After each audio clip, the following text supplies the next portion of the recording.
CM KCR మాట్లాడుతున్నారు, లైవ్లో చూద్దాం. 14-15 సంవత్సరాలు మనం జరిపినటువంటి నిరంతర కృషి వల్ల తెలంగాణ రాష్ట్రం సాకారమైంది. ఆ తదనంతరం ప్రజలు మనకు బాధ్యత అప్పగిస్తే గత 8 నుంచి 9 సంవత్సరాలుగా మనం ప్రభుత్వ కార్యకలాపాలు కొనసాగిస్తూ ఉన్నాం. పిడికెడు మందితో ప్రారంభమైనటువంటి టీఆర్ఎస్ అనేక అవహేళనలు, అనేక చీత్కారాలు, దూత్కారాలు, శాపాలు, దీవెనలు, అనేక రకాల కామెంట్స్తో మనం అందరం కూడా ఆ పరిస్థితులను ఎదుర్కొన్నాం. కానీ అనుకున్న లక్ష్యం వైపు స్థిరంగా బలంగా అడుగులేస్తూ పిడికెడు మంది వేలై లక్షలై ఒక ఉప్పెనలాగా విజృంభించి రాష్ట్రాన్ని సాధించుకున్నాం.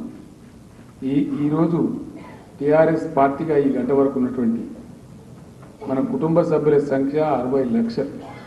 పార్టీ సభ్యులు అనేక వేలాది మంది సర్పంచులుగా, ఎంపీటీసీలుగా, మున్సిపల్ కౌన్సిలర్లుగా, ఎంపీపీ అధ్యక్షులుగా, మున్సిపల్ చైర్మన్లుగా, జడ్పీటీసీలుగా, జడ్పీ చైర్మన్లుగా, సహకార సంస్థల నాయకులుగా, రాష్ట్ర స్థాయి కార్పొరేషన్ల చైర్మన్లుగా, ఎమ్మెల్యేలు, ఎమ్మెల్సీలుగా, పార్లమెంట్ సభ్యులుగా, మంత్రులుగా పనిచేస్తూ ఉన్నాం. అంటే పిడికెడు మందితో పుట్టినటువంటి పార్టీ అనతి కాలంలో ఇంత ఎత్తుకు ఎదిగి రాష్ట్ర పరిపాలనా బాధ్యతలు స్వీకరించి అద్భుతమైనటువంటి ప్రగతి బాటలో ఈ రాష్ట్రాన్ని పెట్టగలిగాం. నేను ఒకటే ఒక మాట మీకు చెప్తాను. మనందరికీ చిరపరిచితమైనటువంటి సుపరిచిత అయ్యి దేశముఖి అయ్యి రమేష్ వాళ్ళని కూర్చోబెట్టండి, మన వాళ్ళని లేపు కూర్చోబెట్టండి, చైర్స్ చేసి కూర్చోబెట్టండి. Those are our friends from Maharashtra. Give them a big hand.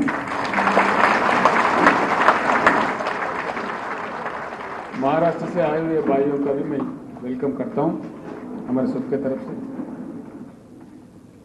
तो మనం అద్భుతమైనటువంటి ప్రగతిని సాధించుకున్నాం. దేశ చరిత్రలో ఎన్నడూ ఎవరు ఊహించినటువంటి, కల్పన కూడా చేయనటువంటి అనేక సత్కార్యాలకు శ్రీకారం చుట్టి దేశానికే మార్గదర్శనం చేశాం.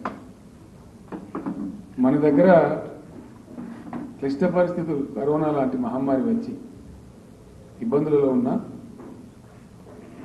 దేశం మొత్తం రాష్ట్రాలు మైనస్లోకి పోయినా మన రాష్ట్రం, మన గ్రోత్ కూడా తగ్గింది.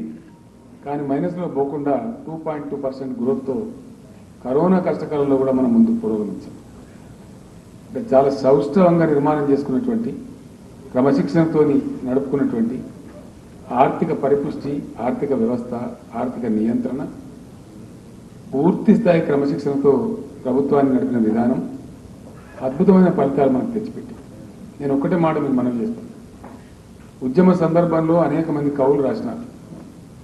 పాలమూరు జిల్లా బాధలు, బొంబాయి బస్సుల గోదలు, అక్కడ జరిగినటువంటి పరిస్థితులు, గంజి కేంద్రాలు, ఆ పాలమూరులో ఊర్లు పాడివైపోయినాయని, పల్లెలు ఎడారులైనాయని, పల్లె పల్లెలో పల్లేర్లు మొలిసే పాలమూరులో అన్నటువంటి పాట మనం విన్నాం.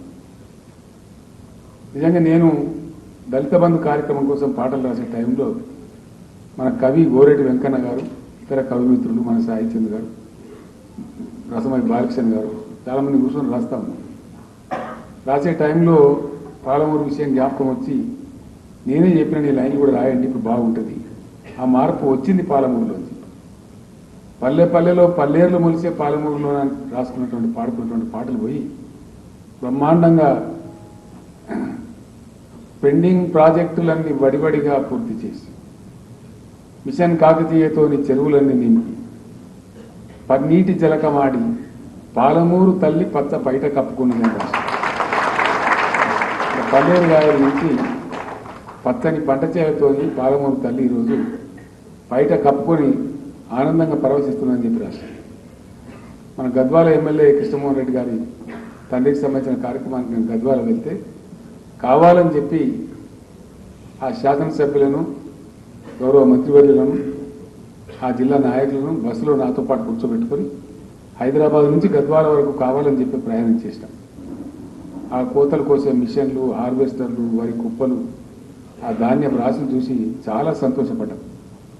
గతంలో ప్రొఫెసర్ జయశంకర్ గారు నేను అనేక సందర్భాల్లో తిరుగుతూ పాలమూరులో చివరికి అడవి కూడా బక్కబడ్డదా, చెట్లు బక్కబడ్డాయి అని చెప్పి బాధలు పడ్డాం. కృష్ణా తుంగభద్ర మధ్య ఉండేటువంటి నడిగడ్డలో దుస్థితిని చూసి కళ్ళ నీళ్లు పెట్టుకున్నాం, ఏడ్చినాం బిడ్డలు. నల్గొండ జిల్లాలో కూడా ఫ్లోరైడ్ నడుము వంగిపోయిన పిల్లలను చూసి మునుగోడు, దేవరకొండ ప్రాంతాలలో కూడా కళ్ళకు నీళ్లు పెట్టుకున్నాం.